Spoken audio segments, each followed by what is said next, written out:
মাননীয় ইমাম যদি বলে সাকিব তুই এখন নিজের জীবনকে কোরবানি করে দে, আমি ইনশাল্লাহ ততটুকু সাহস আমার রয়েছে এবং বলার সাথে সাথে যাই থাকুক আমার জীবনকে কোরবানি করে দেবো আল্লাহর রাস্তায়। আমাদের হিজবুত তাওহীদের শীর্ষ নেতা ইমাম হোসেন মোহাম্মদ সেলিম তিনি আল্লাহ রাসূলের প্রকৃত ইসলামের ডাক দিয়েছেন এবং তিনি আল্লাহ মনোনীত ইমাম, তিনি আল্লাহর সাহায্য প্রাপ্ত ইমাম।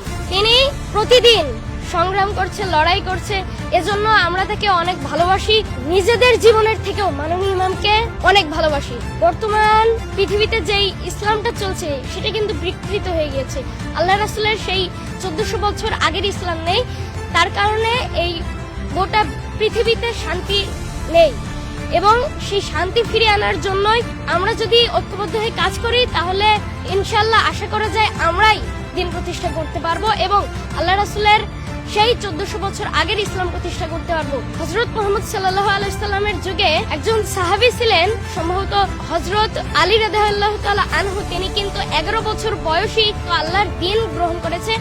আর আমার বর্তমান বয়স যদি বলি তাহলে কিন্তু 13 বছর। তিনি কিন্তু আমার 2 বছরের জুনিয়র এবং 2 বছরের ছোট হয়েও তিনি দ্বীন গ্রহণ করেছে। তাহলে আমি কেন 13 বছর বয়সী একজন যুবক হয়ে আমি দ্বীন গ্রহণ করতে পারবো না? আল্লাহ রাসূলের দ্বীন গ্রহণ করায় কিন্তু কোনো বয়স লাগে না। ছোট থেকে শুরু করে বৃদ্ধ অবস্থায় কিন্তু আল্লাহ রাসূলের দ্বীন গ্রহণ করা যায়।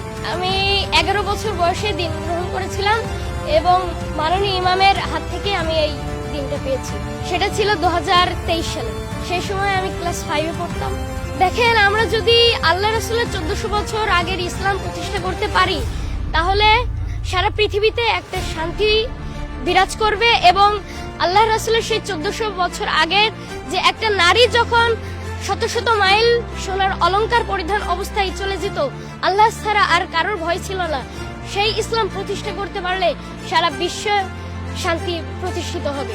এখন আমাদের লক্ষ্য হচ্ছে আল্লাহ রাসূলের সেই দ্বীন প্রতিষ্ঠায় আমরা কাজ করছি এবং ইনশাআল্লাহ আমরা একসময় সফলতা অর্জন করব।